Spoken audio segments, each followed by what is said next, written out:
Rule 88A हा सीजीएसटीचा rule जो आहे तो काय सांगतो की तुम्ही इनपुट टॅक्स क्रेडिट म्हणजे ते इनपुट टॅक्स क्रेडिट म्हणजे काय, जे तुम्ही काही तुमच्या बिझनेससाठी लागणारं मटेरियल परचेस करताय किंवा सर्व्हिसेस घेताय त्याच्यावरती या समोरच्याने तुम्हाला जो जीएसटी लावलेला आहे त्याचं तुम्हाला जे क्रेडिट मिळतं ते इनपुट टॅक्स क्रेडिट असतं.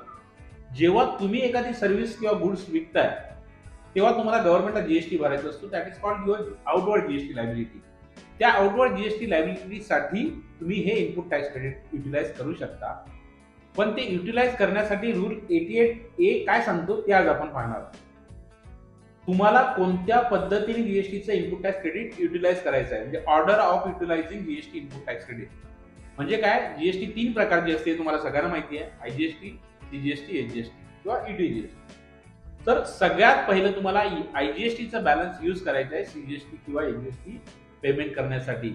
जर तुमचं आयजीएसटीचं बॅलन्स संपलं तर तुम्ही एचजीएसटीचा बॅलन्स किंवा सीजीएसटीचा बॅलन्स यूज करू शकता.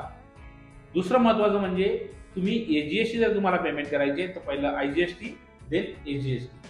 सीजीएसटी पेमेंट करायचं आहे पहिलं आयजीएसटी देन सीजीएसटी. पण सीजीएसटीचा बॅलन्स तुम्ही सीजीएसटीचा बॅलन्स तुम्ही एचजीएसटी साठी यूज करू शकत नाही. त्याचबरोबर एचजीएसटीचा बॅलन्स तुम्ही सीजीएसटीच्या पेमेंट करण्यासाठी यूज करू शकत नाही. इनपुट टॅक्स क्रेडिट घेणं हे बिझनेससाठी खूप महत्वाचं असतं, कारण त्याच्यातून तुमच्या कॅश फ्लोची पोझिशन, तुमचे बॉटम लाईन जे तुमचं प्रॉफिट आहे हे त्याच्यावरती डिपेंड असतं. तो तुम्हाला सगळ्यांना विनंती आहे की हा व्हिडिओ जर तुम्हाला आवडला असेल तुम्ही लाईक करा, शेअर करा, सबस्क्राईब करा. जीएसटी संबंधी जर तुम्हाला काहीही शंका असेल तुम्ही आम्हाला खाली दिलेल्या नंबरवरती कधीही संपर्क करू शकता. मी प्रकाश पाटील तुमचा मित्र, जीएसटीचा पेन किलर.